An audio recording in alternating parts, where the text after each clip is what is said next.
Hello everyone, I am Ayush and welcome back to NG code. आज की जो video है इसमें हम लोग कंप्लीट करने वाले हैं कंप्यूटेशनल थिंकिंग का वीक 5 का एक कंप्लीट एक्सप्लेनेशन। ठीक है। सिंस आप लोगों का क्विज 2 का जो एग्ज़ाम है वो काफ़ी करीब आ चुका है। ठीक है। तो आप लोगों को यहाँ पे क्या करना होगा, अपनी रिवीजन को भी सही से रखना होगा। अगर आप लोगों ने अभी तक कुछ भी नहीं पढ़ा है तो भी ये वीडियो आप लोगों के लिए हेल्पफुल होने वाली है। ठीक है। इस वीडियो के माध्यम से आपको जो कॉन्सेप्ट्स हैं वो काफ़ी जल्दी समझ में आएंगे। ठीक है। तो ये एक वीडियो देख के आपका वीक 5 पूरा कंप्लीट हो जाएगा। सिमिलरली मैं आगे वीक 6, 7 और 8 सारे वीक के लिए कंप्यूटेशनल थिंकिंग में जो अपना समरीज हैं, जो अपना एक्सप्लेनेशन है, एक detailed explanation but in a revision format, वो मैं लाने वाला हूँ। ठीक है। तो चैनल को सब्सक्राइब करके रखना क्योंकि काफ़ी सारा कंटेंट आने वाला है जो कि आपकी क्विज 2 में बहुत मदद करेगा। ठीक है। स्पेशली मैंने आप लोगों के लिए बेस्ट नोट्स बनाए हैं। ऐसे नोट्स कहीं पे भी नहीं देखने को मिलेंगे आपको। ठीक है। इस तरीके के नोट्स से अगर आप पढ़ते हो आप लोग इजीली हर एक कॉन्सेप्ट को समझ रहे होगे। ठीक है। तो डायरेक्टली हम लोग अब मूव करते हैं एक्सप्लेनेशन की तरफ। Let's go. सो यहाँ पे मैं आ चुका हूँ अपने प्रीमियम नोट्स को आपके सामने लेके। अगर आपको इन वाले नोट्स को, जो यहाँ पे मैंने नोट्स बनाए हैं, जो कि मैं आपको हर एक वीक के नोट्स प्रोवाइड करने वाला हूँ, अगर आपको इन नोट्स को एक्सेस करना है तो आपको कहाँ पे जाना होगा? डिस्क्रिप्शन में जाना होगा। ठीक है, आप डिस्क्रिप्शन में जाइए। वहाँ पे मैंने पीडीएफ लिंक करके एक लिंक दे रखा है। उस लिंक पे आपको ये वाले जो नोट्स हैं ये एक्सेस हो जाएंगे। ठीक है, तो आप लोग इस नोट से डायरेक्टली पढ़ सकते हो। और अगर कुछ स्टूडेंट यहाँ पे ऐसे हैं, if there are some student who want that the explanation should be in English, they are comfortable in English, so they can directly download the notes. In the notes there is proper English and everything is explained using English, so they can easily learn from the notes itself. ठीक है, so you can go ahead with the notes. Okay, so let's यहाँ पे हम लोग क्या करते हैं, अब कंटिन्यू करते हैं और स्टार्ट करते हैं वीक 5 के एक्सप्लेनेशन से, एक रिवीजन से, जहाँ पे हम लोग वीक 5 को कम्प्लीटली देख रहे होंगे। So let's begin. क्या क्या चीज़ें हम लोग देखेंगे? हम ये देखेंगे कि लिस्ट की ज़रूरत क्यों पड़ी। फिर हम यदि ये देखेंगे कि लिस्ट की नोटेशंस क्या होती हैं, बेसिक ऑपरेशंस क्या क्या लिस्ट पे लगते हैं। ठीक है, फिर हम देखेंगे कि हम लोग लिस्ट पे आइट्रेट कैसे करते हैं यूजिंग द फॉर लूप या फिर फॉर ईच लूप, यानी कि लिस्ट के हर एक एलिमेंट को कैसे एक्सेस कर रहे होंगे। फिर हम यहाँ पे कुछ एग्जांपल्स देखेंगे। ठीक है, हम लोग देखेंगे कैसे हम लोग लिस्ट में से कॉमन एलिमेंट्स निकालते हैं। और हम लोग एक बहुत ही इम्पॉर्टेंट चीज़ देखेंगे जो है कोर लिस्ट फंक्शंस, कि क्या क्या वो लिस्ट वाले फंक्शंस होते हैं जो कि हमें देखने पड़ते हैं। ठीक है, सो लेट्स हम लोग अब क्या करते हैं, चलते हैं और अपने एक्सप्लेनेशन को स्टार्ट करते हैं। तो सबसे पहले हमारे पास जो चीज़ आती है वो होता है कि वाई वी नीड लिस्ट्स। हमें लिस्ट की ज़रूरत क्यों पड़ती है? लिस्ट की ज़रूरत इसलिए पड़ती है क्योंकि वेरिएबल्स कभी कभी इनफ नहीं होते हैं। यानी कि मान लो आपके पास एक क्लास में काफ़ी सारे स्टूडेंट हों, आपको उसमें से मैक्सिमम नंबर वाले स्टूडेंट को फाइंड करना है। अब मान लो इस स्टूडेंट के मैक्सिमम मार्क्स थे जो कि थे 50, लेकिन ऐसा मेरे पास और 2 स्टूडेंट्स थे जिनके पास 50 मार्क्स क्या कहते हैं मैक्सिमम थे। तो यहाँ पे मुझे काफ़ी स्टूडेंट मिल गए जिनके मैक्सिमम मार्क्स हैं और वो मार्क्स सेम हैं। तो वहाँ पे अगर मैं एक ही वेरिएबल बनाता हूँ मैक्स, तो क्या मैं उसमें इन तीनों स्टूडेंट को स्टोर कर पाऊँगा? नहीं कर पाऊँगा। इसलिए मुझे ज़रूरत पड़ती है कलेक्शंस की। किस चीज़ की? कलेक्शंस की ज़रूरत पड़ती है। तो कलेक्शन बेसिकली क्या होगा? एक लिस्ट होगा या फिर एक डिक्शनरी हो सकता है, डिक्शनरी हम लोग आके देखेंगे। तो कलेक्शन क्या करेगा? इन तीनों स्टूडेंट को क्या कर लेगा? स्टोर कर लेगा। ठीक है? तो a normal variable holds one value at a time. वो एक नॉर्मल वेरिएबल एक ही वैल्यू को लेगा। ठीक है? Running total, flag, current value you are reading, इस तरीके से वो एक ही वैल्यू को ले रहा होगा। But a lot of real problem ask you to keep track of whole group of values at once, not just one। यानी कि आपको क्या करना होता है? कलेक्टिव वैल्यूज़ को एक साथ देखना होता है, ना कि केवल एक वैल्यू को। ठीक है, तो यहाँ पे कुछ कुछ एग्जांपल और है कि every student who has scored the highest marks. ठीक है, या फिर every student who bought food items from SV store, every customer. तो जिस भी कस्टमर ने फूड आइटम खरीदा होगा, हम लोग उस हर एक कस्टमर को देख रहे होंगे, तो वो हर एक कस्टमर का कलेक्शन हम लोग स्टोर करेंगे। ठीक है? Every noun in a sentence that follows an adjective, तो हर एक नाउन के लिए यहाँ पे जो एडजेक्टिव के जस्ट बाद में आ रहा है, उसको हम क्या कर रहे हैं, एक लिस्ट में या फिर एक कलेक्शन में स्टोर कर रहे हैं, ठीक है? अब देखो, in each case you don't know in advance how many items you will collect. आपको ये नहीं पता होगा कि कितने आइटम आपके पास होंगे, बट आपको ये पता होगा कि एक से ज़्यादा होंगे, तो हमें इसको कलेक्शन में स्टोर करना होगा। So a single variable can't hold the answer, you need a collection. इसलिए हमें ज़रूरत पड़ी थी कलेक्शंस की या फिर लिस्ट की। तो हमारे पास सबसे पहले आ जाता है लिस्ट की। लिस्ट क्या होती है? List is the simplest kind of collection, ठीक है? जो लिस्ट होती है वो सिंपलेस्ट काइंड ऑफ कनेक्शन होती है। It just a sequence of values referred to by one variable name. अगर आप लोग a इज इक्वल्स टू 5 लिखते थे, तो वहाँ पे a एक वेरिएबल होता था जिसमें आपकी वैल्यू क्या स्टोर हो जाती थी, 5, ठीक है? अब आप लोग सिमिलरली एक वेरिएबल ही बनाओगे उसी तरीके से, लेकिन उसमें आप स्टोर क्या कर रहे होगे? उसमें आप स्टोर कर रहे होगे इस पूरे कलेक्शन को। उसमें आप स्टोर कर रहे होगे इस पूरे कलेक्शन को।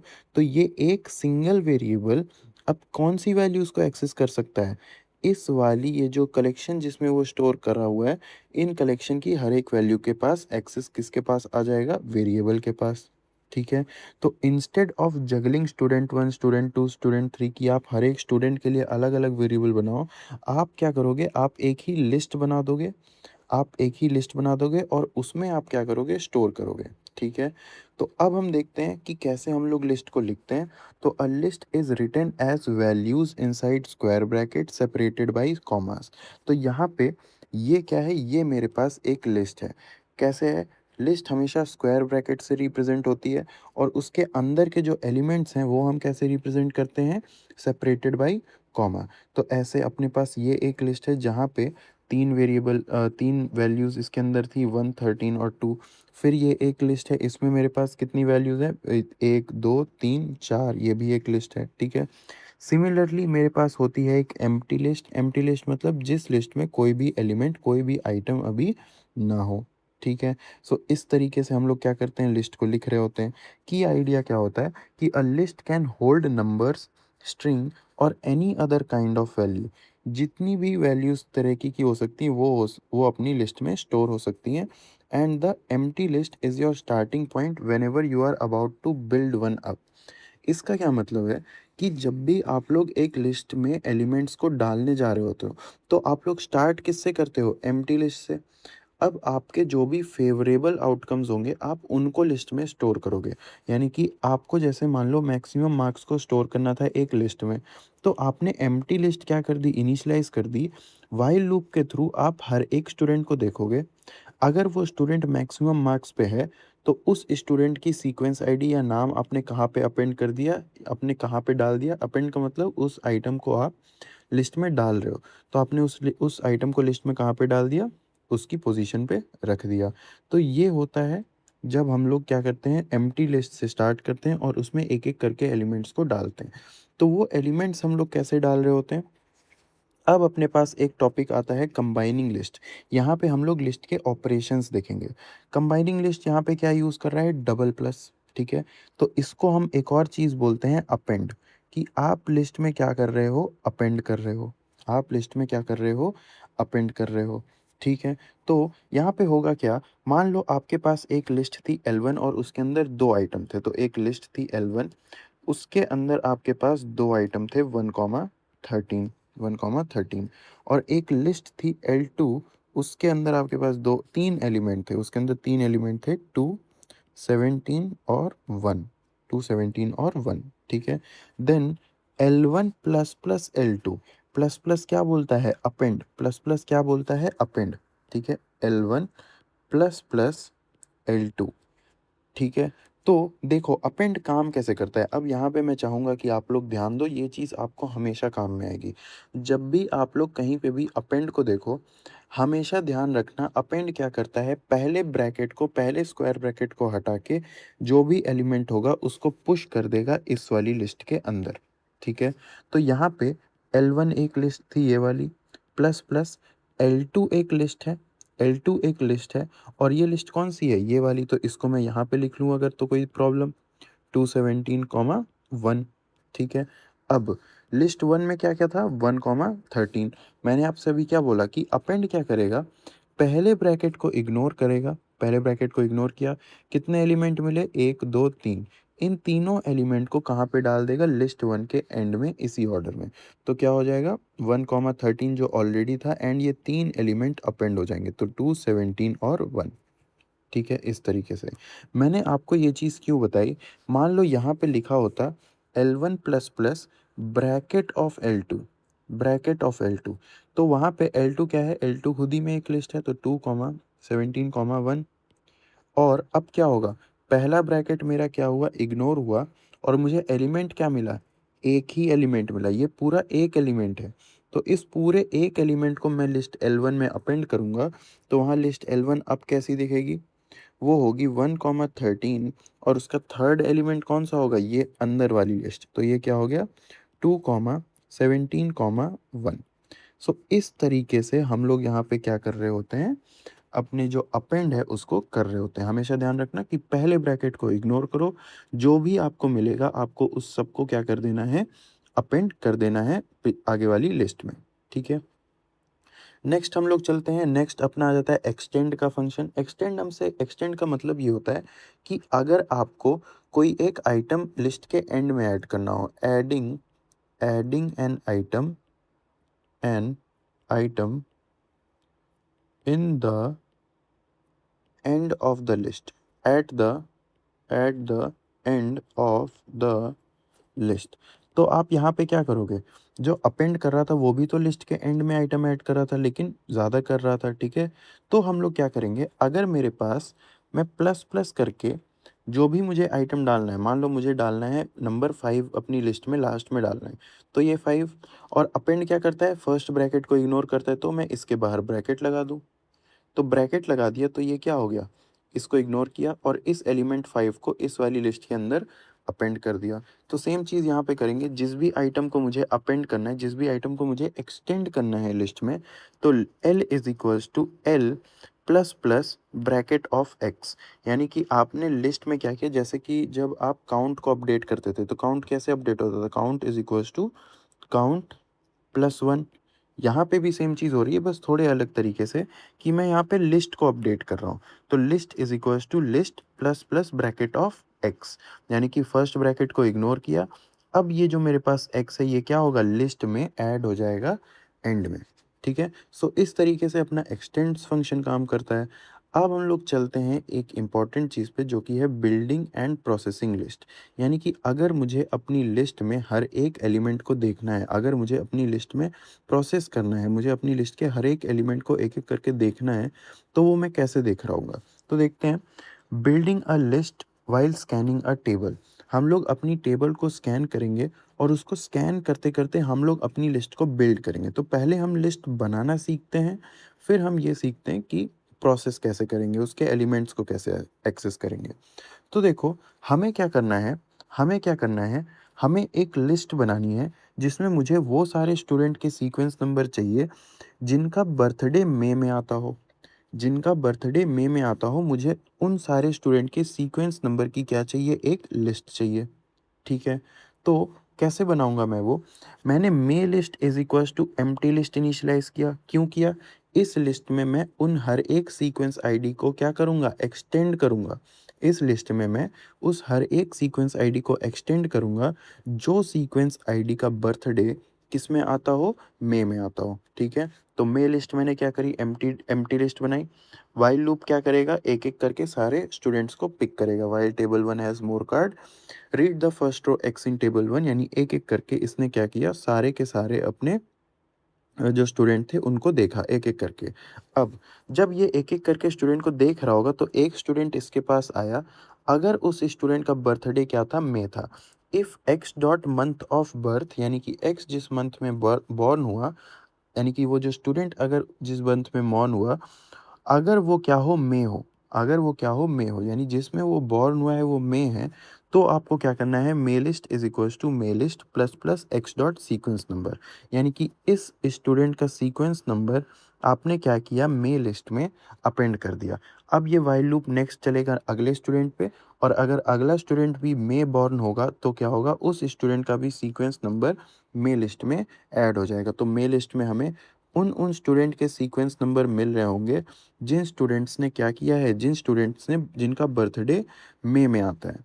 ठीक है, सिमिलरली आगे चलते हैं हम। अब हम क्या बनाएंगे, हम बनाएंगे एक चेन्नई लिस्ट।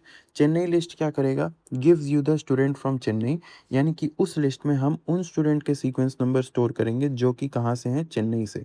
तो कुछ भी चेंज नहीं होगा, इस वाले इफ़ की जगह क्या आ जाएगा कि इफ़ एक्स डॉट सिटी अगर क्या हो, चेन्नई हो, अगर एक्स डॉट सिटी क्या हो, चेन्नई हो, तो हम लोग उसका सीक्वेंस नंबर चेन्नई लिस्ट में डाल रहे होंगे। तो चेन्नई लिस्ट को एक एम्प्टी लिस्ट बनाया, while table one has more rows read the first row x in table one, यानी एक एक करके मैंने क्या किया, हर एक स्टूडेंट को देखा। अगर स्टूडेंट की टाउन सिटी इज चेन्नई, तो हम लोग उस स्टूडेंट के सीक्वेंस नंबर को क्या कर रहे हैं, चेन्नई लिस्ट में अपेंड कर दे रहे हैं। तो इस प्रोसीजर के ख़त्म होने के बाद भी मुझे क्या मिल जाएगा, चेन्नई लिस्ट मिल जाएगी। ठीक है, मे लिस्ट में सारे स्टूडेंट जिनका बर्थडे मे में आता हो, चेन्नई लिस्ट में सारे स्टूडेंट जो कि चेन्नई से बिलोंग करते हो। ठीक है, अब आ जाता है एक इम्पॉर्टेंट चीज़ जो कि है आइटरेटिंग विद फॉर ईच, यानी कि अगर मुझे फॉर ईच लूप पे क्या करना है, अगर मुझे फॉर ईच लूप का यूज़ करके अपनी लिस्ट के हर एक एलिमेंट को देखना है तो कैसे देखूंगा। तो यहाँ पे जो फॉर लूप है वो किस तरीके से काम करता है, for each x in L, यानी कि जो अपनी लिस्ट होगी, लिस्ट में अपने पास ये ऐसे होगा। ठीक है, अपने पास इस लिस्ट में कुछ, ये लिस्ट कुछ ऐसे दिखेगी। इसमें मेरे पास एलिमेंट्स होंगे, इसमें मेरे पास एलिमेंट्स होंगे। जब भी आप एक फॉर लूप को इनिशियलाइज करते हो, for each x in L, तो ये जो एक्स है ये एक वेरिएबल है जो कि इस लिस्ट के हर एक एलिमेंट को एक एक करके देखेगा। तो एक्स कहाँ पे आ गया, फर्स्ट पे इनिशियलाइज हो गया। तो ये क्या बोल रहा है, डू समथिंग विद एक्स, यानी आप लोग इस फर्स्ट एलिमेंट के साथ क्या कर सकते हो, जो भी आपका कंप्यूटेशन है वो आप परफॉर्म कर सकते हो। फॉर लूप जैसे ही अपनी नेक्स्ट आइटरेशन पे जाएगा तब क्या होता है, एक्स आ जाता है नेक्स्ट एलिमेंट पे। तो ये वापस से अब क्या देख रहा है, नेक्स्ट एलिमेंट पे परफॉर्म करेगा। फिर फॉर लूप नेक्स्ट आइटरेशन पे परफॉर्म किया, फिर फॉर लूप नेक्स्ट आइटरेशन पे परफॉर्म किया। अब की जब फॉर लूप नेक्स्ट आइटरेशन पे आया तो वो देखो लिस्ट के बाहर चला गया। तो मेरा फॉर लूप एंड कब होता है, मेरा फॉर लूप तब एंड होता है जब उसका सेट किया हुआ वेरिएबल लिस्ट के क्या चला जाए, लिस्ट के बाहर चला जाए। ठीक है, तो फॉर लूप कब तक चलेगा, जब तक हम लोग उस लिस्ट पे हैं, जब तक हम लोग उस लिस्ट के एलिमेंट्स को देख रहे हैं। ठीक है, तो ये था अपना क्या कहते हैं, for each loop. For each loop एक एक एलिमेंट को एक एक करके देखने वाला है लिस्ट के। ठीक है, अब हम लोग एक कॉमन चीज़, हम लोग क्या करते हैं, एक इम्पॉर्टेंट चीज़ देखते हैं जो कि है, अगर मुझे फाइंड करने हो, find common elements, common elements, elements between two list, मुझे दो लिस्ट के बीच में कॉमन एलिमेंट्स फाइंड करने हो, तो वो मैं कैसे करूँगा, वहाँ पे मैं यूज़ कर रहा हूँगा नेस्टेड फॉर लूप को, नेस्टेड फॉर लूप को यूज़ कर रहा हूँगा। किस तरीके से नेस्टेड फॉर लूप काम करता है, जब भी आपके पास इस तरीके से नेस्टेड फॉर लूप आए, आपको एक चीज़ को ध्यान रखना है। देखो ये बाहर वाला फॉर लूप है, ठीक है, ये अपना अंदर वाला फॉर लूप है। तो आपको इस तरीके से ध्यान रखना है कि बाहर वाला फॉर लूप कैसे चलेगा, धीरे चलेगा, और अंदर वाला फॉर लूप तेज चलेगा। इसका मतलब क्या है ये मैं बताता हूँ। देखो मैं चेन्नई लिस्ट इसने क्या किया, एक इनिशियलाइज करी एम्प्टी लिस्ट। तो हमें करना क्या है, हमें मैं चेन्नई लिस्ट में वो स्टूडेंट चाहिए, उन स्टूडेंट का सीक्वेंस नंबर चाहिए जो स्टूडेंट मई में बॉर्न भी हो एंड वो चेन्नई से भी हो, हमें वो स्टूडेंट चाहिए। ठीक है, यानी दोनों लिस्ट के बीच में जो भी कॉमन एलिमेंट्स होंगे। तो कैसे फाइंड करेंगे, for each x in may list, तो ये मे लिस्ट में हर एक स्टूडेंट होगा। तो देखो रन कैसे करेगा, मे लिस्ट में वो वाले स्टूडेंट होंगे जिनका बर्थडे मई में आता है। तो ये x कहाँ पे इनिशियलाइज हो गया, मे लिस्ट में। ठीक है, अब x अभी फर्स्ट वैल्यू पे था, x अभी फर्स्ट वैल्यू पे था।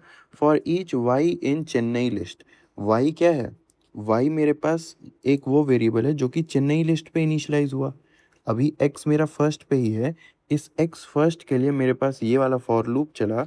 इसमें मैंने y को कहाँ पे इनिशियलाइज कर दिया, चेन्नई लिस्ट में। वाई को कहाँ पे इनिशियलाइज कर दिया, चेन्नई लिस्ट में। तो ये एक्स क्या है, सीक्वेंस नंबर उस स्टूडेंट का जो कि मे बॉर्न है। वाई क्या है, सीक्वेंस नंबर उस स्टूडेंट का जो कि चेन्नई से है। अब if X double is equals to Y. इसका क्या मतलब है कि अगर जो यहाँ पे अपने पास सीक्वेंस नंबर एक्स में था एंड सीक्वेंस नंबर वाई में था, अगर ये दोनों बराबर हों, ये दोनों बराबर कब होंगे? अगर ये स्टूडेंट मई में बॉर्न भी हो एंड अगर ये स्टूडेंट चेन्नई से बिलॉन्ग भी करता हो, तभी ये सीक्वेंस नंबर मुझे बराबर दिखेगा, ठीक है? तो हम लोग क्या कर रहे हैं, तो हम लोग इस स्टूडेंट की आईडी को मई चेन्नई लिस्ट में अपेंड कर दे रहे हैं। तो ये तो बात क्लियर हो गई, ये तो समझ में आ गया कि अगर एक्स और वाई की वैल्यू बराबर है, यानी कि अगर अपने पास ऐसा सीक्वेंस नंबर है जो कि मई लिस्ट में भी है एंड चेन्नई लिस्ट में भी है, तो हम उसको मई चेन्नई लिस्ट में डाल रहे हैं। इतनी बात तो समझ में आई। लेकिन आइट्रेशन कैसे वर्क करेगी? देखो, अंदर वाला फॉर लूप ने क्या किया, चेन्नई लिस्ट में वाई को इनिशियलाइज किया, ठीक है? तो वाई इस चेन्नई लिस्ट में पहले पे आ गया। फिर क्या होगा, अंदर वाला लूप अपनी आइट्रेशन करना चालू करेगा। तो वाई कहाँ पे आया, सेकेंड एलिमेंट। फिर वाई कहाँ पे आया, थर्ड एलिमेंट। फिर वाई कहाँ पे आया, फोर्थ एलिमेंट। फिर वाई कहाँ पे आया, फिफ्थ एलिमेंट। फिर वाई मेरा क्या आ गया, लिस्ट के एंड में आ गया। लिस्ट के एंड में आते ही ये अंदर वाला फॉर लूप एंड हुआ, अंदर वाला फॉर लूप एंड हुआ। अब बाहर वाला फॉर लूप रन करेगा और वो क्या करेगा, इस x को पहुंचाएगा नेक्स्ट आईडी पे। अब ये मेरा x नेक्स्ट आईडी पे गया है। अब इसके अंदर जो बाहर वाला फॉर लूप था, उसके अंदर जो भी प्रेजेंट होगा वो वापस से रन होने वाला है। तो for each Y in Chennai list, यानी कि ये जो वाई था, ये अब दोबारा से इनिशियलाइज हुआ कहाँ पे, चेन्नई लिस्ट में।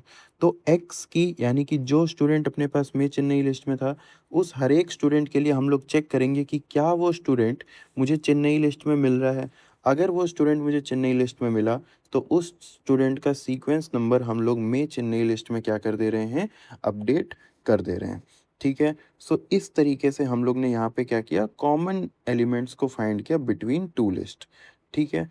अब हम लोग आगे देखते हैं। तो यहाँ पे अपने पास क्या आ गया कि नेस्टेड फॉर ईच लूप जो है, is how you check is the item is in the other list too. यानी कि हम लोग चेक कर रहे होते हैं कि क्या ये जो मेरे पास आइटम है, ये दूसरी लिस्ट में भी प्रेजेंट था, क्या ये जो आइटम है ये इन दोनों लिस्ट में प्रेजेंट है, क्या ये एक कॉमन एलिमेंट है, ठीक है? The outer loop picks the candidate. Outer loop एक कैंडिडेट को पिक करता है, उस कैंडिडेट को हम चेक करते हैं इनर लूप की मदद से कि क्या वो उस दूसरी लिस्ट में प्रेजेंट है, ठीक है? तो इस तरीके से नेस्टेड लूप काम कर रहा होता है। तो अभी तक हम लोगों ने क्या-क्या चीज़ें पढ़ी? हमने पढ़ा कि लिस्ट क्या होता है, एक sequence of values. Plus plus अपना होता है अपेंड ऑपरेटर, जो कि लिस्ट को कंबाइन कर सकता है, जो कि लिस्ट के एंड में वैल्यूज़ को डाल सकता है। हम लोग लिस्ट में एक आइटम्स को कैसे डालेंगे, एक आइटम को कैसे डालेंगे, L is equals to L plus plus bracket of X, यानी कि इस एक्स एलिमेंट को मैंने अपेंड कर दिया लिस्ट एल में, ठीक है? अब for each x in L क्या करता है, यहाँ पे एक्स जो है वो अपने लिस्ट के हर एक एलिमेंट को क्या करेगा, देख रहा होगा, ठीक है? तो यहाँ तक हम लोग ने देखा। अब हम चलते हैं, क्या कहते हैं, एग्जाम्पल्स की तरफ, ठीक है? अब हम चलते हैं एग्जाम्पल्स की तरफ, ठीक है? मैं फिर से आप लोग को रिमाइंड कर देता हूँ, अगर आप लोगों को ये वाले नोट्स चाहिए, अगर आपको अच्छा लग रहा है, तो आप नीचे जाके डिस्क्रिप्शन में चेक कर सकते हो। बिल्कुल फ्री में हम लोगों ने इन नोट्स को प्रोवाइड कर रखा है, ठीक है? आपको कुछ भी पे नहीं करना है, बस आपको उस लिंक पे क्लिक करना है एंड आपको ये वाले नोट्स एक्सेस हो जाएंगे, ठीक है? अब हम लोग देखते हैं कि वर्कड एग्जांपल्स क्या हैं, यानी क्या-क्या एग्जांपल्स हैं जो कि हमें देखने पड़ेंगे, जिससे हमारे कॉन्सेप्ट्स और अच्छे से क्लियर हो जाएंगे, ठीक है?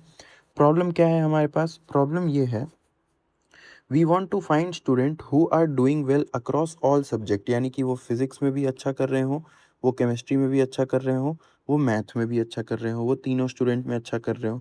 तो स्पेसिफिकली क्या मतलब है, student who rank the top 3 marks. Okay, तो हमसे ये कह रहा है कि गुड का मतलब, वो परफॉर्म वेल का क्या मतलब है कि वो सब्जेक्ट में क्या कर रहा हो, टॉप 3। और हमें उन स्टूडेंट को देखना है जो कि फिजिक्स, केमिस्ट्री और मैथ तीनों में टॉप 3 स्टूडेंट में प्रेजेंट हैं, उन स्टूडेंट को देखना है हमें, ठीक है? To do that we first need a way to find the cut off mark, यानी कि द थर्ड हाईएस्ट स्कोर। यहाँ पे अगर आप थर्ड हाईएस्ट स्कोर को देखो, तो आपको इससे याद आ रहा होगा, हमने एक चीज़ देखी थी वीक 3 में। वीक 3 में हम लोगों ने एक टॉपिक देखा था, एक प्रॉब्लम हम लोगों ने अपना डिस्कस किया था, जो कि क्या था, three prize problem. Three prize problem, ठीक है? Three prize problem. इस 3 प्राइज़ प्रॉब्लम में भी हम लोग चेक कर रहे होते थे कि थर्ड हाईएस्ट मार्क्स एक सब्जेक्ट का हमें किस तरीके से मिल रहा होगा, ठीक है? तो हमसे यहाँ पे कह रहे हैं कि हम क्या करेंगे, एक कट ऑफ मार्क डिसाइड करेंगे। एक सब्जेक्ट का कट ऑफ मार्क क्या होगा? उस सब्जेक्ट में थर्ड पोज़ीशन पे कितने मार्क्स हैं वो क्या होगा? कट ऑफ होगा। वो क्या होगा? कट ऑफ होगा, ठीक है? तो देखते हैं हम क्या करेंगे, finding the third highest marks. तो ये जो अपना प्रोसीजर है टॉप 3 मार्क्स, ये अपना वही प्रोसीजर है जो हम लोगों ने कहाँ पे देखा था, वीक 3 में देखा था, ठीक है? तो ये प्रोसीजर क्या करता है, ये प्रोसीजर एक सब्जेक्ट को एज़ इनपुट ले रहा होता है। ये प्रोसीजर एक सब्जेक्ट को एज़ इनपुट लेगा। उस सब्जेक्ट के लिए इसने 3 वेरिएबल बना दिए, मैक्स, सेकंड मैक्स और थर्ड मैक्स, ठीक है? अब ये क्या करेगा, हर एक स्टूडेंट को देखने वाला है व्हाइल लूप के अकॉर्डिंग। तो व्हाइल लूप क्या करेगा, यहाँ पे वो हर एक स्टूडेंट को देखेगा। अब जब भी मेरे पास ऐसा स्टूडेंट आए जिसके marks are greater than max, जिसके मार्क्स जो हैं वो मैक्सिमम वैल्यू से भी ज़्यादा है, यानी कि जो फर्स्ट पोजीशन पे था उस फर्स्ट पोजीशन से भी ज़्यादा मार्क्स वाला कोई स्टूडेंट मिला, तो अब क्या होगा, ये जो नया स्टूडेंट है ये फर्स्ट बनेगा, जो ऑलरेडी मैक्स पे था वो सेकंड बन जाएगा और जो सेकंड पे था वो थर्ड बन जाएगा। तो यहाँ पे वही चीज़ करिए कि थर्ड में किसके मार्क्स स्टोर कर दिए, सेकंड के मार्क्स, सेकंड में किसके मार्क्स स्टोर कर दिए, फर्स्ट के मार्क्स, और फर्स्ट में किसके मार्क्स स्टोर कर दिए, जो स्टूडेंट आया था जिसके मार्क्स क्या थे, मैक्स से भी ज़्यादा थे, ठीक है? फिर सिमिलरली एक केस ये हो सकता है कि अगर स्टूडेंट के मार्क्स मैक्स से ज़्यादा हों, फिर एक केस ये हो सकता है कि अगर स्टूडेंट के मार्क्स मैक्स से छोटे हों, लेकिन सेकंड मैक्स से बड़े हों, तो वो क्या होगा, वहाँ पे सेकंड और थर्ड पोजीशन अपडेट हो रही होगी। तो थर्ड पोजीशन पे कौन से मार्क्स स्टोर हो जाएँगे, जो ऑलरेडी सेकंड था, और जो सेकंड था उस पे क्या आ जाएगा, जो मेरे पास स्टूडेंट आया है, ठीक है? फिर सिमिलरली अगर मेरे पास क्या कहते हैं, सेकंड मैक्स से मार्क्स छोटे हों, लेकिन थर्ड मैक्स से बड़े हों, तो वहाँ पे केवल थर्ड पोजीशन हम लोग अपेंड थर्ड पोजीशन को हम लोग अपडेट कर रहे होते हैं, ठीक है? फिर हम लोग रिटर्न कर देते हैं third max. Third max basically क्या है, थर्ड पोजीशन पे जो मार्क्स हैं उस एक पर्टिकुलर सब्जेक्ट पे हम लोग उन थर्ड पोजीशन वाले मार्क्स को रिटर्न कर देते हैं, ठीक है? सो इस तरीके से जो टॉप 3 मार्क्स है वो क्या कर रहा है, किसी एक सब्जेक्ट के लिए मुझे थर्ड पोजीशन के मार्क्स को रिटर्न करके दे रहा है, ठीक है? अब हम लोग वहीं यहाँ पे एक ट्रेस भी दिया हुआ है, यानी कि यहाँ पे जैसे मार्क्स है 30, 20, 50, 10, 40, तो किस तरीके से होगा, यहाँ पे मैक्सिमम है 50, तो मैक्सिमम में क्या आ गया ये, सेकंड मैक्सिमम क्या है 40, तो सेकंड मैक्सिमम में आ गया ये, और थर्ड मैक्सिमम क्या है 30, तो थर्ड मैक्स में आ जाएगा 30, ठीक है? तो अब हम लोग इस प्रोसीजर को किस लिए यूज़ करेंगे, कट ऑफ मार्क को फाइंड करने के लिए, यानी कि थर्ड पोजीशन वाले मार्क्स को फाइंड करने के लिए, क्योंकि हम लोग रिटर्न भी थर्ड मार्क्स को ही कर रहे थे। तो कट ऑफ मैथ, यानी कि मैथ का कट ऑफ, और वो कौन सी वैल्यू स्टोर करेगा, टॉप 3 मार्क्स ऑफ मैथमेटिक्स, यानी कि अगर उस प्रोसीजर में मैं सब्जेक्ट इनपुट दूं मैथमेटिक्स, तो वो मुझे क्या रिटर्न करेगा, मैथ के कट ऑफ मार्क्स कहाँ पे, कट ऑफ मैथ में। Similarly cut off physics find करेंगे and cut off chemistry find करेंगे। तो इन तीनों वेरिएबल्स में मैंने क्या स्टोर किया, इन तीनों वेरिएबल्स में मैंने हर एक सब्जेक्ट का जो कट ऑफ है वो स्टोर कर दिया, ठीक है? अब क्या लॉजिक होगा? लॉजिक ये होगा कि अगर मेरे पास कोई भी ऐसा स्टूडेंट आता है जो कि मैथ में, अगर वो मैथ के कट ऑफ से ज़्यादा है, यानी कि वो क्या है, टॉप 3 स्टूडेंट में प्रेज़ेंट है, ठीक है? यहाँ पे एक चीज़ और हमें देखनी होगी कि मान लो किसी कोई एक स्टूडेंट मुझे ऐसा मिले जिसके थर्ड थर्ड प्लेस पे मार्क्स आ रहे थे 70, फिर एक और स्टूडेंट ऐसा मिले जिसके थर्ड प्लेस पे मार्क्स आ रहे थे 70, तो यहाँ पे दोनों स्टूडेंट के मार्क्स क्योंकि 70 आ रहे थे, तो मैं इन दोनों स्टूडेंट को लेके चलूँगा। तो जो मैंने अभी कंडीशन बताई कि अगर मेरे पास जो स्टूडेंट आता है एक्स, एंड उसके जो मार्क्स हैं, अगर वो मार्क्स ग्रेटर देन हुए थर्ड मैक्स के, तो यहाँ पे हम क्या करेंगे, ग्रेटर देन नहीं, greater than is equals to करेंगे। क्यों? क्योंकि हमें सेम थर्ड मैक्स वाले को भी कंसिडर करना है, ठीक है? तो अब देखते हैं, अब हम लोग ने यहाँ तक क्या फाइंड किया, यहाँ तक हम लोगों ने हर एक सब्जेक्ट का कट ऑफ फाइंड कर लिया, यहाँ तक हर एक सब्जेक्ट का कट ऑफ फाइंड कर लिया। अब हम लोग क्या फाइंड करेंगे, अब हम लोग फाइंड करेंगे कि collect the student who clear each cut off, कि यहाँ पे कौन कौन से स्टूडेंट ने कट ऑफ क्लियर किया है उनको स्टोर करेंगे। कैसे स्टोर करेंगे, मैं 3 लिस्ट बना रहा हूँ, मैथ लिस्ट, फिजिक्स लिस्ट और केमिस्ट्री लिस्ट। मैथ लिस्ट में स्टोर करूँगा वो स्टूडेंट जो कि मैथ में टॉप कर रहे हैं, यानी कि मैथ में स्कोर कर रहे हैं टॉप 3 स्टूडेंट में। फिज़िक्स लिस्ट में उन स्टूडेंट्स को जो कि फिज़िक्स में टॉप 3 में आ रहे हैं, एंड केम लिस्ट में उन स्टूडेंट को जो कि केमिस्ट्री में टॉप 3 पे आ रहे हैं। ठीक है? तो अब while table 1 has more rows, read the first row x in table 1, यानी एक-एक करके मैं सारे स्टूडेंट्स को देखने वाला हूँ। ठीक है? अगर स्टूडेंट के mathematics marks is greater than is equals to cut off math, ठीक है, greater than is equals to, अगर इस स्टूडेंट के जो मार्क्स हैं वो greater than is equals to है मैथ के कट ऑफ से, ठीक है, यानी कि वो मैथ के कट ऑफ से अच्छे हैं मार्क्स, तो हम क्या करेंगे कि ये स्टूडेंट टॉप 3 में प्रेजेंट है, तो इसका सीक्वेंस नंबर हम कहाँ पे अपेंड कर रहे हैं, मैथ लिस्ट में। अगर इसी स्टूडेंट के physics marks are greater than physics के कट ऑफ, तो इसका सीक्वेंस नंबर हम कहाँ पे डाल रहे हैं, फिजिक्स लिस्ट में। एंड अगर इसी का जो केमिस्ट्री के मार्क्स हैं आर ग्रेटर देन केमिस्ट्री का कट ऑफ, तो वो सीक्वेंस नंबर हम कहाँ पे डाल रहे हैं, केमिस्ट्री लिस्ट में डाल रहे हैं। ठीक है, तो ऐसे करके मेरी जो ये तीनों लिस्ट हैं, इन तीनों लिस्ट में उन पर्टिकुलर सब्जेक्ट में कौन-कौन से स्टूडेंट ने टॉप 3 में स्कोर किया है, वो हम लोग क्या करेंगे, इन लिस्ट्स में स्टोर कर देंगे। ठीक है? अब हम लोग देखते हैं आगे, यही मैंने बताया कि greater than is equals to use करने का क्या सेंस है यहाँ पे। ठीक है? अब अगर मुझे अभी देखो अपना प्रॉब्लम क्या था, हमें ये फाइंड करना था कि मैथ, फिज़िक्स और केमिस्ट्री इन तीनों में होना चाहिए, इन तीनों में क्या होना चाहिए, टॉप 3 में प्रेज़ेंट होना चाहिए। तो ये हम कैसे करेंगे? ये हम इस तरीके से कर रहे होंगे कि हम क्या करेंगे, हम मैथ और फिज़िक्स के बीच में हम क्या करेंगे, नेस्टेड फॉर लूप लगा के कॉमन एलिमेंट ढूँढेंगे। हम क्या करेंगे, कॉमन एलिमेंट ढूँढ लेंगे फिज़िक्स और मैथ के बीच में। तो मुझे एक ऐसी लिस्ट मिलेगी जिसमें वो स्टूडेंट होंगे जो कि मैथ और फिज़िक्स दोनों लिस्ट में थे। यानी कि इन्होंने मैथ में और फिज़िक्स में दोनों सब्जेक्ट में क्या किया था, टॉप 3 में स्कोर किया था। अब जो ये वाली हमारे पास लिस्ट आई मैथ और फिजिक्स की लिस्ट, अगर मैं इस पे नेस्टेड फॉर लूप लगा के कॉमन एलिमेंट्स फाइंड कर लेता हूँ किसके साथ, केमिस्ट्री वाली लिस्ट के साथ, तो मुझे क्या मिलेगा, तो मुझे मिलेगा मैथ, फिजिक्स और केमिस्ट्री इन तीनों लिस्ट में जो अपने पास कॉमन एलिमेंट होंगे, यानी कि वो स्टूडेंट जिन्होंने तीनों सब्जेक्ट में क्या किया हो, स्कोर किया हो टॉप 3 में, उन स्टूडेंट को मैं कहाँ पे स्टोर कर रहा हूँ, उस तीनों सब्जेक्ट वाली जो लिस्ट है उसमें स्टोर कर रहा हूँ। ठीक है, तो यहाँ पे क्या करेंगे हम लोग, मैथ और फिजिक्स के बीच में कॉमन एलिमेंट फाइंड करेंगे। तो for x in math list, for y in physics list, अगर x is equals to y हो, यानी कि मुझे सेम मिल गया, तो मैं क्या करूँगा, मैथ फिजिक्स लिस्ट में उस वाले एलिमेंट को अपेंड कर दूंगा। ठीक है, अब अगर मुझे केमिस्ट्री के साथ भी देखना है तो मैं किस तरीके से करूँगा, मैथ फिजिक्स केम लिस्ट एक बनाऊंगा, उसमें मैं एक्स को किस पे रन करूँगा, मैथ फिजिक्स लिस्ट पे, कि मैथ फिजिक्स लिस्ट में तो ऑलरेडी होंगे जो कि मैथ और फिजिक्स दोनों में होंगे।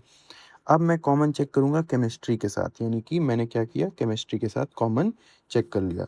तो यहाँ पे मैथ फिजिक्स केमिस्ट्री लिस्ट में हम लोग उस एलिमेंट एक्स को, उस सीक्वेंस नंबर एक्स को क्या कर रहे होंगे, अपडेट कर देंगे। ठीक है, तो अब जो अपने पास ये मैथ फिजिक्स केमिस्ट्री वाली जो अपने पास लिस्ट आएगी, इसमें क्या प्रेजेंट होगा, इसमें वो स्टूडेंट प्रेजेंट होगी जो कि तीनों सब्जेक्ट में स्कोर कर रहे हैं टॉप 3 स्टूडेंट्स में।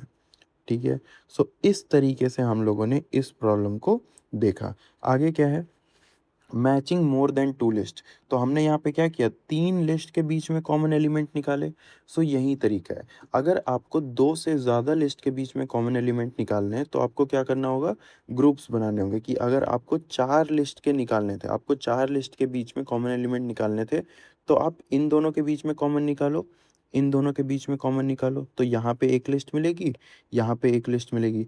अब आप इन दोनों लिस्ट के बीच में भी क्या कर लो, कॉमन निकाल लो। ठीक है, सो इस तरीके से जो है अपनी वो चीज़ें वर्क कर रही होती हैं। ठीक है, तो यहाँ पे भी वही चीज़ बोला कि अगर मुझे लिस्ट 1, 2, 3 और 4 पे करना हो, तो मैं क्या करूँगा, लिस्ट 1 और 2 पे अपना नेस्टेड फॉर लगाऊंगा, लिस्ट 3 और 4 पे अपना नेस्टेड फॉर लगाऊंगा, फिर लिस्ट 1, 2 एंड लिस्ट 3, 4 पे अपना क्या करूँगा, नेस्टेड फॉर लगाऊंगा। तो मुझे इन चारों लिस्ट के जो कॉमन एलिमेंट्स हैं वो मिल रहे होंगे। ठीक है, सो इस तरीके से हम लोग क्या करते हैं, अपने एलिमेंट, अपनी जो लिस्ट है उसके कॉमन एलिमेंट्स को हम लोग फाइंड कर रहे होते हैं। So why list matter here, list let you collects item that share sum property, हम लिस्ट में क्या कर सकते हैं, कुछ प्रॉपर्टी के बेस पे एलिमेंट्स को स्टोर करते हैं। जैसे कि हमने एक लिस्ट बनाई थी मे लिस्ट, मे लिस्ट में क्या प्रॉपर्टी थी कि जो भी स्टूडेंट मे में बॉर्न हो रहा है उस स्टूडेंट को हम लोग लिस्ट में स्टोर कर रहे हैं। ठीक है? तो without knowing in advance how many will be there, हमें ये भी नहीं पता होता कि लिस्ट में एग्ज़ैक्टली कितने एलिमेंट होंगे, लेकिन हमें ये पता होता है कि कौन से एलिमेंट होंगे, ठीक है? ये नहीं पता होता कितने होंगे, लेकिन ये पता होता है कि कौन से टाइप के एलिमेंट होंगे, ठीक है? तो nested for each loop lets you find items that appear in two list at once. Grouping list pairwise lets that same matching idea handle any number of list. कितनी भी नंबर ऑफ लिस्ट हो मैं उनको group करके क्या कर सकता हूँ, फाइंड कर सकता हूँ कॉमन एलिमेंट्स को, ठीक है? अब हम लोग नेक्स्ट आगे चलते हैं जो कि है one of the most important thing, that is core list functions. List functions core वाले सबसे इम्पॉर्टेंट लिस्ट फंक्शंस, तो ये आपको पता होना ही होना चाहिए. इसके बिना आप क्या कहते हैं काफ़ी क्वेश्चन में लैग कर रहे होंगे, ठीक है? इसके बिना आप काफ़ी सारे क्वेश्चन में लैग कर रहे होंगे, आपको चीज़ें समझ में नहीं आ रही होंगी, ठीक है? तो आपको यहाँ पे कोर लिस्ट फंक्शन पता होना ज़रूरी है. वो कौन से होते हैं? लेंथ ऑफ एल, यानी कि इस फंक्शन में अगर मैं लिस्ट एल को देता हूँ तो वो मुझे क्या रिटर्न करेगा, तो कौन कौन से फंक्शन है वो देखते हैं.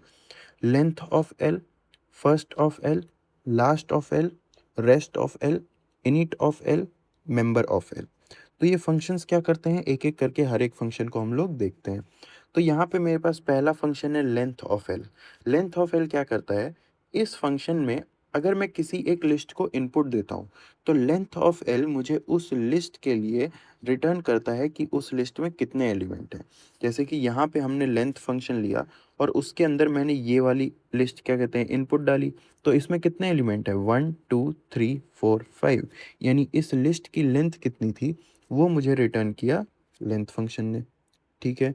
सिमिलरली सिमिलरली आगे अपने पास फंक्शन आगे भी हैं. यहाँ पे मैंने क्या कर रखा है कि वो फंक्शन एग्जीक्यूट कैसे हो रखा है वो मैंने कोड भी लिखा हुआ है. तो आप लोग का ये काम होगा खुद का कि नोट्स को आप डाउनलोड करो डिस्क्रिप्शन से, एंड आप इस कोड को एक बार खुद से आइटरेट करो, इस कोड के लाइन बाय लाइन रीड करो और देखो कैसे काम करता है. इस वाले को मैं बता देता हूँ, अगले फंक्शंस के कोड को आप खुद देखना.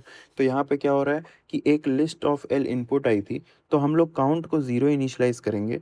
हर एक एलिमेंट एक्स मैं देखूंगा लिस्ट एल में, लिस्ट एल जो थी उसके हर एक एलिमेंट को देखूंगा और उसके हर एक एलिमेंट को देखते देखते काउंट में +1 करूंगा. लास्ट में मैं रिटर्न कर दूंगा काउंट, कि मैंने हर एक एलिमेंट को क्या किया, काउंट किया और फिर उस काउंट को रिटर्न कर दिया, ठीक है? सो इस तरीके से जो अपना क्या कहते हैं लेंथ फंक्शन है वो काम करता है. फिर अगला फंक्शन है मेरे पास first function, first of L. First of L क्या करता है, मुझे मेरी लिस्ट का फर्स्ट एलिमेंट रिटर्न करता है. तो फर्स्ट ऑफ एल यहाँ था, ये लिस्ट थी, तो इस लिस्ट का फर्स्ट एलिमेंट क्या था, 20. तो 20 यहाँ पे मुझे आउटपुट मिला, ठीक है? सिमिलरली मेरे पास लास्ट ऑफ एल है. लास्ट ऑफ एल जैसा नाम है वैसे ही काम होगा कि लास्ट वाला जो एलिमेंट है लिस्ट का मुझे वो रिटर्न करके दे रहा होगा, ठीक है? फिर नेक्स्ट फंक्शन जो अपने पास आता है rest of L. Rest of L क्या रिटर्न करता है, जैसे कि अपना लास्ट फंक्शन क्या रिटर्न करता था, लास्ट वाले एलिमेंट को. रेस्ट फंक्शन क्या करेगा, everything except the first item. Rest function पहले आइटम को हटा के बाकी जितने आइटम्स बचे होते हैं वो सब कुछ रिटर्न कर देता है.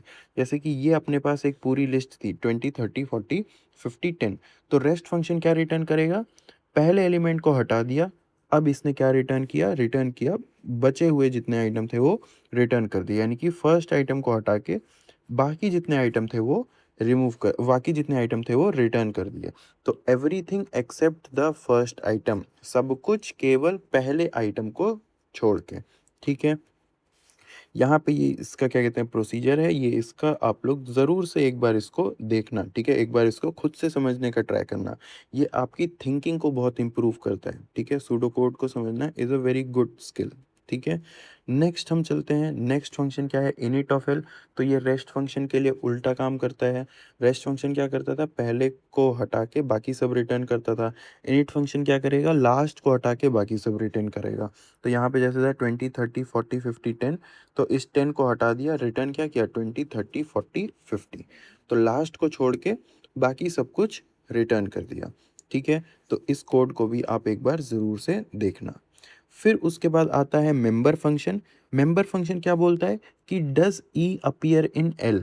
मेंबर फंक्शन ये चेक करता है कि जो अपनी लिस्ट इनपुट आई है एंड जो एलिमेंट ई इनपुट आया है, क्या ये एलिमेंट ई इस लिस्ट में एलिमेंट है, अगर ये एलिमेंट ई प्रेजेंट होगा इस लिस्ट में, अगर ये एलिमेंट ई प्रेजेंट होगा इस लिस्ट में, तो मेंबर फंक्शन क्या रिटर्न करेगा? ट्रू। मेंबर फंक्शन क्या रिटर्न करेगा? ट्रू। लेकिन अगर ये ई प्रेजेंट नहीं हुआ इस लिस्ट में, तो मेंबर फंक्शन क्या रिटर्न करेगा? फॉल्स रिटर्न करेगा। क्या रिटर्न करेगा? फॉल्स रिटर्न करेगा। ठीक है। तो यहाँ पे जैसे आप देखो कि मेंबर ऑफ, यहाँ पे मैंने लिस्ट पास करी 20 30 40 50 और एलिमेंट पास किया 30। तो 30 इस लिस्ट में प्रेजेंट था, तो इसने क्या रिटर्न किया? ट्रू। ठीक है। यहाँ पे अपने पास था 20 30 40 50 एक लिस्ट थी और आइटम था 10। क्या 10 इस लिस्ट में है? नहीं। तो मेंबर क्या रिटर्न कर रहा है?